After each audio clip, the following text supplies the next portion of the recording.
โอ้แต่แห้งเขามาจิตถือกาแฟก็ย่อทั้งเขาหุด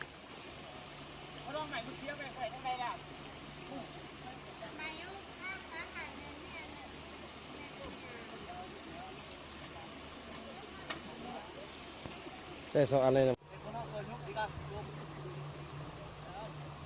ขึ้นแล้วขึ้นติ๊ก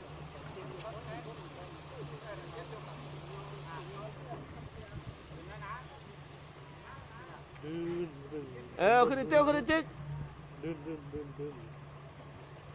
ดื้อเนาะเนาะค่อยๆบื้อได้แห้งแล้วแม่ดื้อเนาะรีบร้อนแล้วนะมันได้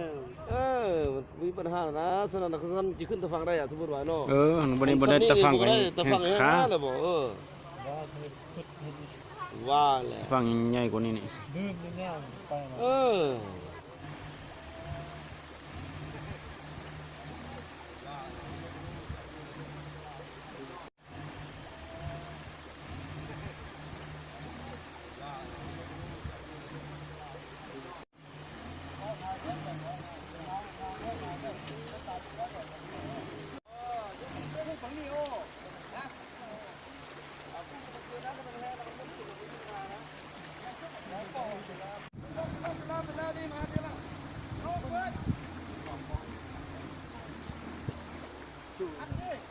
ทักทาย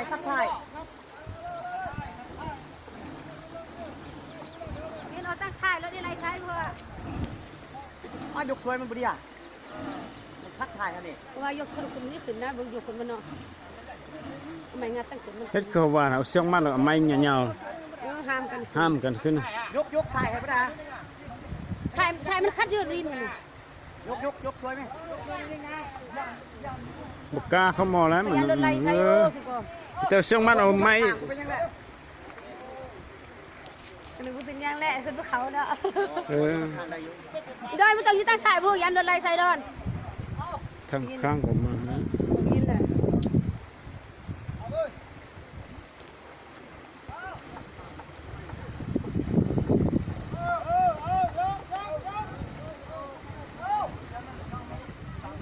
แต่ขามันไม่แห้งนะ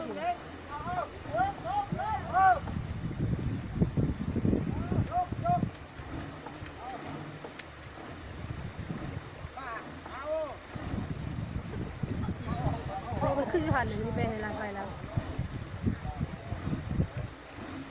บุยกบุไปแล้ว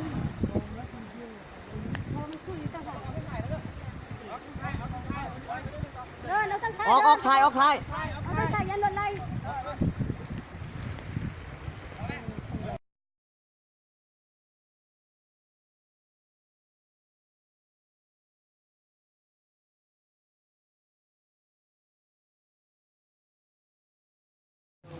อยากดูน้องพูมีจับไปเลยอยากนั่นมาทำใหญ่เลยไก่ตัวนี้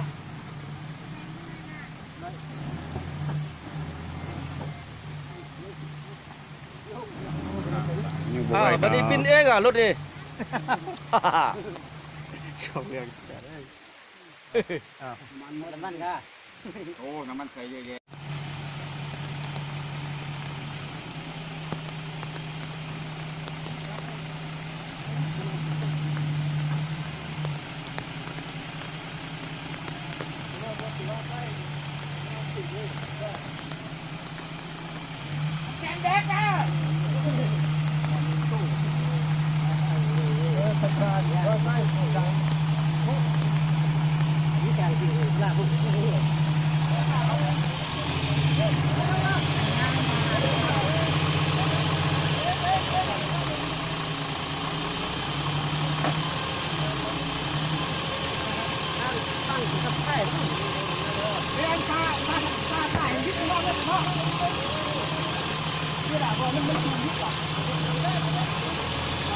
เ